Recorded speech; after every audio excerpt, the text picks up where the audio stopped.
It's summer and an Olympic year, and with that comes a shift in our focus from short course swimming to long course swimming. Now, this may not seem like a big change, but there are some key differences in how we train and what we focus on during the summer season. This is especially true if you are only training in a short course pool, but plan on competing in a long course pool. Well, don't worry, because I'm going to teach you what you should be focusing on, how you can train for long course competitions in short course pools, and my favorite drills for the long course season. And stick around until the end of the video, because I'm going to reveal my training trick that can turn any short course pool into a long course pool without having to move any lane lines. Let's get into it.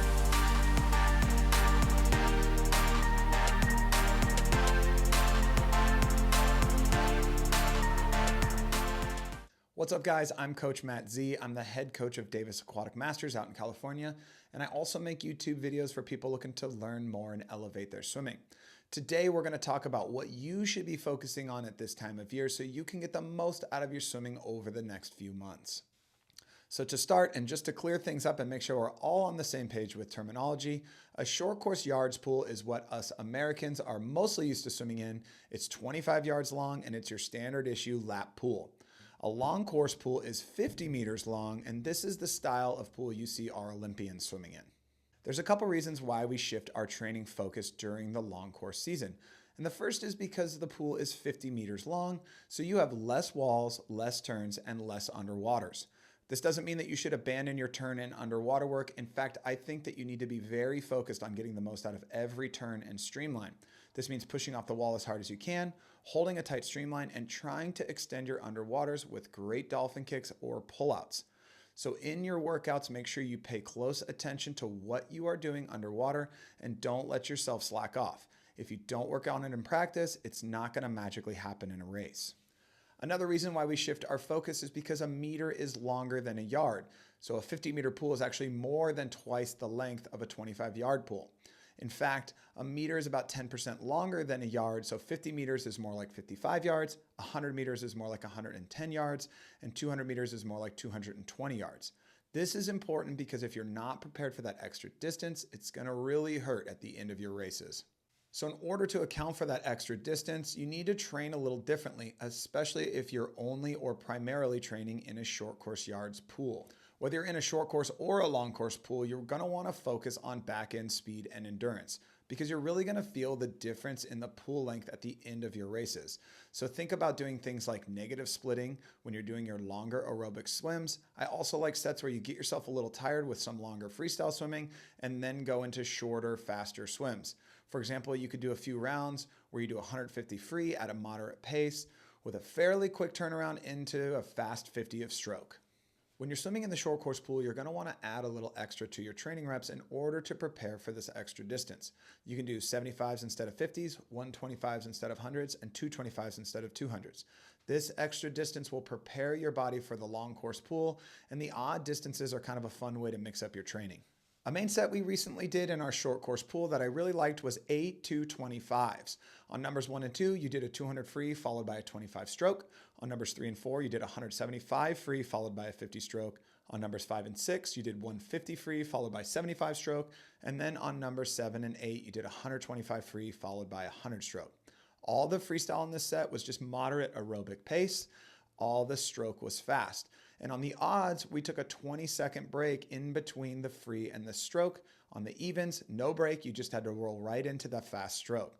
We took about 30 to 45 seconds rest in between 225s. This set helped us prepare for that extra distance in the long course pool and also helped us work that back end speed. Give it a try and let me know in the comments how it goes for you. Also, if you have any really cool long course or short course workouts that you've done, drop them in the comments as well. I love to hear all the cool sets that you guys are doing out there, and it's great to get new ideas how to approach our training. So now that we've talked about what your training focus should be, let's move on to technique and drills. Since the long course pool is longer and we've got less turns and underwaters, it's really important that we focus on great swimming technique. So please don't forego the technique work at this time of year. I like to focus on efficiency in my drills all the time, but especially during long course season. So my favorite drills to do at this time of the season are as follows. For butterfly, I like one arm fly, focusing on trying to find the rhythm of the hips and the kick. So think hips up when your hands enter, hips down when your hands exit, and try to get a good chest press so you can flow through the water. And also make sure that you're getting both kicks, one when your hands enter and one when your hands exit. For backstroke, I like single arm back, focusing again on finding the rhythm of your hips and making sure they're not working against your arms. So when your right hand enters, your left hip should pop up, and when your left hand enters, you want your right hip to pop up. For breaststroke, I like one pull two kicks, where we're really focusing on lengthening out that stroke and holding a great line when doing those extra kicks. So make sure you're squeezing your ears with your arms and your eyes are looking down. And for freestyle, I've got two. The first one is catch-up freestyle, where you're really trying to stay long and swim out in the front quadrant of your body. This will balance you out and help you with your stroke efficiency.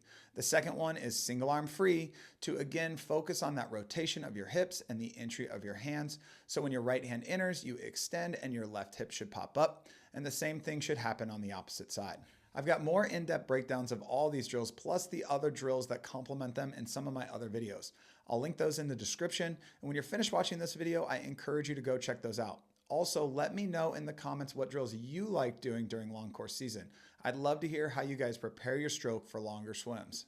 Now, as promised, I've got a little trick that can turn any short course yards pool into a long course meters pool. Excellent. You remember earlier I said 50 meters equals about 55 yards. Well, there's a little sneaky way that you can swim 55 yards in a short course pool without ever even touching the wall. Here's what you do. Starting from the wall, you will swim to the flags on the opposite end of the pool. You'll then do a flip turn and swim back to the flags on the other side of the pool. You will then do a flip turn again and swim to the wall. So you go from the wall to the flags, which is about 20 yards, to the flags, which is another 15 yards, and then back to the wall, which is another 20 yards. That adds up to 55 yards without ever touching a wall. And pro tip, my favorite way to do this is to try to go fast on those last 20 yards to really emphasize back end speed and endurance in your swims. Now, this is a little tough to do if you're in a lane with other people and you're not on the same page, but if you have some space or you can gather some like-minded people, you can mix a few reps of this into every workout. It's a great way to get your long course training in without ever needing a long course pool. There you have it, guys, my guide to what you should be focusing on during the summer season. Remember, during long course season, you need to account for that extra distance, so train longer distances. Focus on back end speed and endurance, and don't forget about great technique. Try to incorporate drills that help you with efficiency, and if you have a little space, throw in that 55 every once in a while. It'll be a fun way to mix things up. Thanks for sticking around until the end of the video. If you like this video, go ahead and click that thumbs up button. If you like the content, consider subscribing. I've got new swimming videos coming out every week, and you're not going to want to miss them. I'm CoachMattZ. I hope you learned something. I hope you enjoyed yourself. I'll see you next time.